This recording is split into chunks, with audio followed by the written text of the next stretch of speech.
Hi, it's Rupert Hine here from Action Coach near Kinross, and I'm joined today by Kitti Majoran from Enable. Welcome, Kitti. Thank you very much for having me. So, so tell us who or what is Enable? Okay, so Enable is going through a bit of a change at the moment, so it's a good time to ask that question. So Enable is kind of becoming two separate entities. So on one hand, so Enable is an international marketing consulting firm, or at least that's what it was, but now it's taking a new shape. So on one hand, we began building a community for business owners that want to do business internationally, and our intention is to create the most effective community for international business growth. The founding members in this space, because it's in its early days, so we're just after the first soft launch, and we have another soft launch. So during this time, the people that we recruit or invite into this community all play a key role in business development. And every single person kind of falls into a category of business development, if you like. We have people with finance background, we have people with sales and marketing, we have operations, legal, and mindset and well-being as well. And the goal, like I said, is to mastermind and to help each other grow our businesses internationally by giving this holistic support to everyone who comes into this space. So that's one side of what Enable is becoming. And the other side of what's Enable becoming is an automation and AI agency for large organizations that want to become more effective, want to have more streamlined processes. So we've worked with automation and AI through the international marketing services that we've been offering, and we feel like there's a much bigger need for those things. And we're also managed to land some very cool partnerships with automation and AI startups from the US. So basically, we decided to kind of take a pivot into that direction. So yeah, so that's the two separate entities. Wow, so that's a fairly huge breadth of stuff that you're covering there. How Yeah. did you get into creating Enable in the first place? Well, I wanted to start a business because I've always been quite like free-spirited, I suppose. And actually I was like 29 years old when I had my first full-time job ever. Until then, I was always a freelancer or work part-time. And of course, I was a student and worked on the side. But even between my undergrad and master's and I had like a period of a few years when I was working part-time or freelancing. So after my master's, going into my first real job, if you like, I felt a little bit like, I don't know, out of place. I felt like I missed my freedom and I missed my authority, I suppose, like, like to be able to kind of make decisions and then follow up with those decisions, not having to wait for other people or things like that. So I started thinking like maybe I should start a business. I mean, I had like a small English teaching service that I was doing even before my master's. So I suppose that could be classified as my first business, though I didn't really have structure that would like it didn't have like a proper business structure around it. That's one of the reasons why I went back to do a master's in international marketing, because I felt like I needed skills to build something out more properly, if you like. So I already had this intention of starting my own business, but then I thought like I'll go into corporate and see what it's like, maybe get some experience.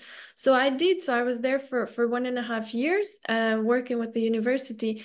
But actually, I was 6 months into my role when I started working on building a business. So yeah, so that's how I just really missed my freedom, I would say. And then yeah, just the ability to kind of be the visionary and make decisions and follow up on those decisions, without having to wait for other people to approve it. So that was also a desire of mine. And then I wanted to create, I wasn't sure what kind of business to build, but obviously I had a lot of experience with languages. I have been teaching a foreign language on the side since I was 19, whether I was like giving like I've given Italian lessons at one point and English lessons a lot. So I thought I would create like a language academy And then I wanted to create a language academy specifically for entrepreneurs. So that's how the name Enable came, because like EN stands for English and also entrepreneurs. So that was like the first vision, but there's been a few pivots since there. So since then, so yeah. So you mentioned your time in the corporate world working for the university. What would you say is the biggest thing you learned through that experience that's helped you when you've created your own business? Mm. I mean, a lot of practical skills, definitely. So, coming out of masters, I had a lot of theoretical knowledge, and I thought I had some practical, and they do give you as much practical knowledge as possible at masters, but it's still not the same as actually working in the field and seeing how things are built. So that, and also a lot of confidence. I was so lucky. My line manager was amazing, super supportive, and really believed in me and saw things in me that I didn't even see at the time. So it built a lot of confidence in me that I can do it. And overall, he was was always very supportive. He had been a business owner before, so he had lots of insights that I could, use for myself. So that was good. I learned that I had good ideas, and I had it in me to kind of succeed. So yeah, I mean, my master's, I did very well in my master's. I graduated with a distinction, but I still felt like I needed some like quote unquote real life proof. I guess you always search for these proofs. I don't do that anymore. I tend to validate myself. I feel like I've grown up a little bit, matured a little bit since, but at the time, it was exactly what I needed to gain that confidence to kind of go out on my own and feel like I can do this and believe in myself. Brilliant. So you mentioned that you're still fairly early in that business Yeah. journey. Mm-hmm. You're what, year and a half just over into that Yeah. journey. Yeah, so I decided to build a business in May 2022, and then I actually started taking action. So over the summer, I was mostly reading and started conversations with people, and then in September, I started taking action of 2022, and then we became officially a business in February 2023. So yeah, it's still early days. And you've now got your first team member working with you. So we had a team member, but unfortunately it didn't work out. I have a business partner, so we are working as a team. Together is also my life partner. So we're really good at having complementary strengths. And I invited him to join me just before we kind of registered officially as a business. I invited because he had been supporting me anyway, and I thought, why not make it official? So we've been working on this together, and now we actually have another business which is completely separate from Enable that we're also working on. So we are quite enjoying this entrepreneurial life and working together. So what are the lessons that you've learned in terms of building that core of a team? So at the moment, it's you and your life partner. Yeah. You've had someone else in the mix Yeah. along the way. You're running multiple businesses. What's the importance of that team? Uh, I mean, so much. But I actually let me correct. So it really depends, if you find the right people, it really means the world to have that kind of support. The people that you can outsource to tasks, fully trusting that they can do what you're telling them, and most importantly, if you can find people who complement your strengths, and they can really add value to what you can already bring to the table, that's very, very powerful. I think one of the mistakes I made hiring prematurely was that I basically hired someone who was very similar to me, had very similar strengths. So it was a little bit difficult to kind of, like help her develop and for her as well to kind of bring value that I couldn't bring to the business. So a big lesson is, I think, looking for people who are not a mini you, I suppose, but rather someone who can really complement your strengths. Like knowing that you are a whole on your own and you are perfectly capable of doing this, but looking at, okay, what are the things that I don't enjoy doing? Um, for me, there's a lot of things around numbers I don't necessarily enjoy. There's a lot of things around tech I don't necessarily enjoy. So having a business partner who's excellent at these things, it's really super helpful, because then equally he doesn't really enjoy the content side of things, especially writing, or like at the beginning he wasn't necessarily comfortable selling, which I was quite comfortable with, but now he's getting there as well. So yeah, so having like those complementing skill sets, and I think going forward with when we're ready to hire, which I think will be soon enough, is I'm gonna look for the types of people who can do the things that I don't necessarily enjoy, and do it with enjoyment, for them to be this enjoyable rather than just a task that they have to do, if that makes Yeah, sense.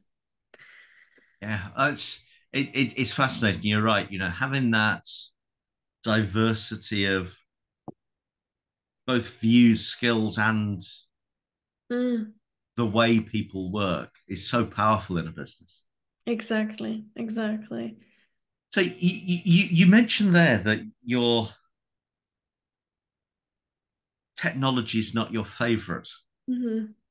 piece of the job, and yet you also said that you're part of enablers about building AI and cutting edge tech into it.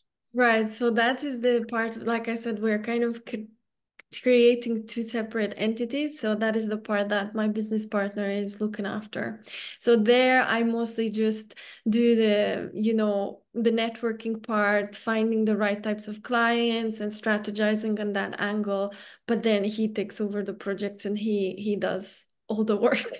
I focus on the community building because that's uh, my passion, and I find a lot of enjoyment there. So that's something that he doesn't have an awful lot with, just a bit here and there if I need to, but I take full lead on that, and I'm building that and making sure everything is running smoothly. And yeah, I'm very much a people's person, although he is as well, but he's also really good with the technological side of things, whereas I'm very much a people's person. So we kind of decided, like, let's leverage the strengths that we have and go into these two different directions, because this way we can help both small businesses and large organizations, which is great because we can create really good impact whilst also having a variety of revenue channels, which can create stability in our business. But also we get to like each focus on the things that makes us happiest and we're best at. So lots of us in our businesses should be building that community. Mm. What's your advice to someone who's starting out to build a community around their business? Where should they start? Mm.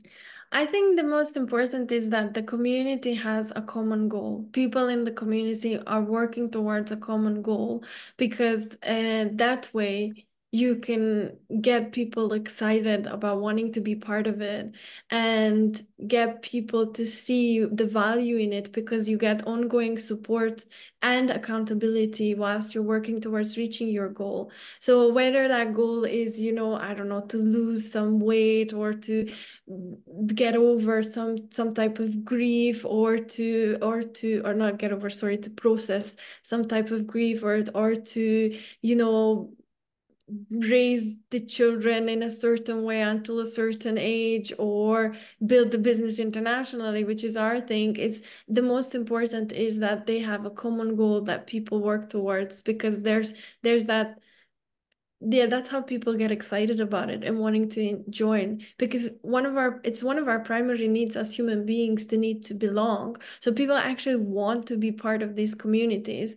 Now, that's not to say it's for everyone, because some people, the same way, like, it is my enjoyment, some people may not find enjoyment in this, and if you don't force yourself just because everybody in the industry does it. I think that's one of the biggest learnings I learned in my fairly short period as an entrepreneur, is that if you just try to do what everyone else is doing just because that's what's trending or that's what looks like a good way of making money, you end up shooting yourself in the foot.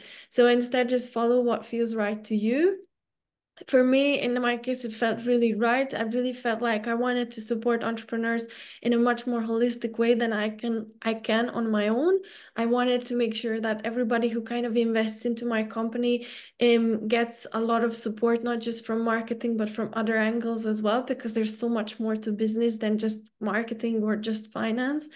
And I just felt very passionate about it, and that's why I created this space. And yeah, I think because we have the common goal, and we're working towards that together, it just makes it very desirable for people. It also helps if you invite people in rather than just putting it out there saying like, this is my community, this is how much it costs to join. Especially at the start, if you make a point of inviting people, and people who seem special to you, who seem like they're a good fit, like actually doing your research, and based on that inviting people into the space, that also helps, because of course people are going to want to belong there more because they feel like their contribution is so highly valued. So it's about, yeah, thinking about that, because I tried to build the community last year, and I built it in that way, kind of like, here it is, join if you want to. And it built super fast. Like, I think we reached over 100 members in like just over 3 weeks. So it was insane. But then we couldn't engage the people. Everybody was just kind of there for the sake of being there. So we ended up destroying it and rebuilding it. And now I'm building it very slowly and very strategically. And I invite every single person into it. And I make sure every single person plays a key role and fits into the community. I talk to everyone. And so yeah, so that's, I would recommend to take it easy, take it slowly, and make sure that especially your founding members are specially selected to be there, because then that's how they can become advocates for your community as well, and that's how you can then grow the community. If you have a strong foundation, then it's much easier. Fantastic. So, it's about that, having that common goal, encouraging that diversity, just as you were talking about with the team, and being very deliberate about how you do it, being very intentional. Mm-hmm. Exactly. There's some brilliant lessons for people. Yeah, it's whether that's about building the community, building the team, or just creating the organization. Yeah. They're great things that people can take. But thank you so much for joining us today. It's been a cracking conversation, Thank you and for having me. wish you all the success as Enable continues to build and branches in its different ways. Thank you. Thank you very much. Thank you. And thank you for having me. It was such a pleasure. So, yeah, Not a problem. The pleasure's all mine. thank you.